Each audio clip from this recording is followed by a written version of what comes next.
सामाजिक मुद्दे बहुत गहरा और अहम विषय है ये।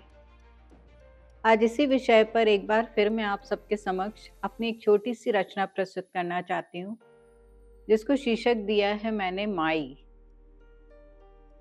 माई उन दो महिलाओं की कहानी है जो किस तरीके से समाज से पीड़ित होकर, घर से पीड़ित होकर वृद्धाश्रम तक पहुंचती है और वृद्धाश्रम तक पहुंचने तक का उनका कैसा सफ़र रहता है, ये मैं अपनी रचना के ज़रिए आप सबको सुनाना चाहती हूँ।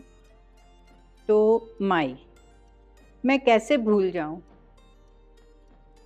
वो कांपते हाथ, वो कमरा, वो सिसकियाँ और तन्हाई।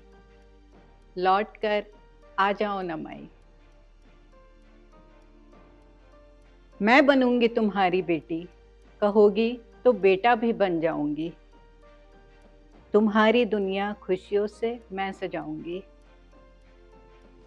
तुम कहती थी ना बाबा गए जब से तुम अकेली हो गई हो।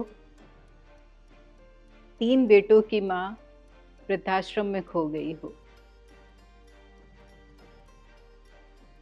इतने साल का इंतजार बेटों को पुकारती तुम बार बार।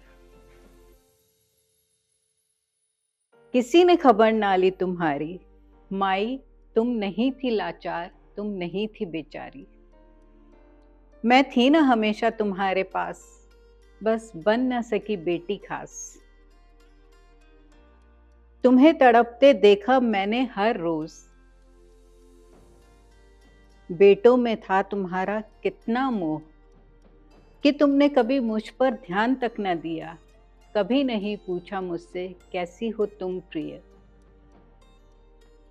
सुनो आज मैं तुम्हें मेरी कहानी सुनाती हूँ। मुझ पर बीती वो दास्तान दोहराती हूँ। दहेज ने मुझको जीते जी मार डाला। उन जालिमों ने मुझको जला डाला। बच गई इससे भाग्य कहूँ या दुर्भाग्य। लगी थी अब समाज से कोई आस। जला चेहरा पहचान बन गया मेरी। ना अपनाया किसी ने, बस सूरज जो ठहरी।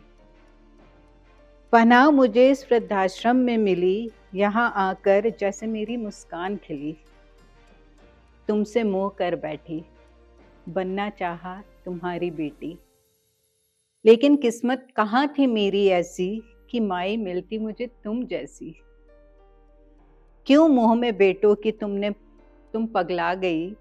छोड़ के संसार तुम बोलो कहाँ गई। पुकारते पुकारते बेटों को अपने इन्हीं हाथों में दम तोड़ दिया तुमने। मुझको मरने को तन्हा एक बार फिर छोड़ दिया तुमने।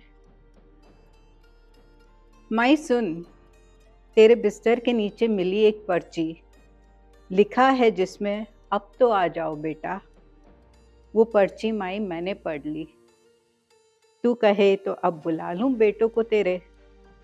तुझे कंधा दे अगर तो शायद मोक्ष मिल जाए तुझे। वो लाचार माई को याद करते करते अश्क बहा रही है और अपने दर्द को यही विराम देती है। ये कहानी उन 2 औरतों की है जो किस मजबूरी में वृद्धाश्रम तक गई और एक औरत को अपनी दुनिया छोड़ते देख दूसरी औरत अपना दर्द किस तरह बता रही है। ये रचना मेरी शायद आपके दिल को छू जाए। जय हिंद।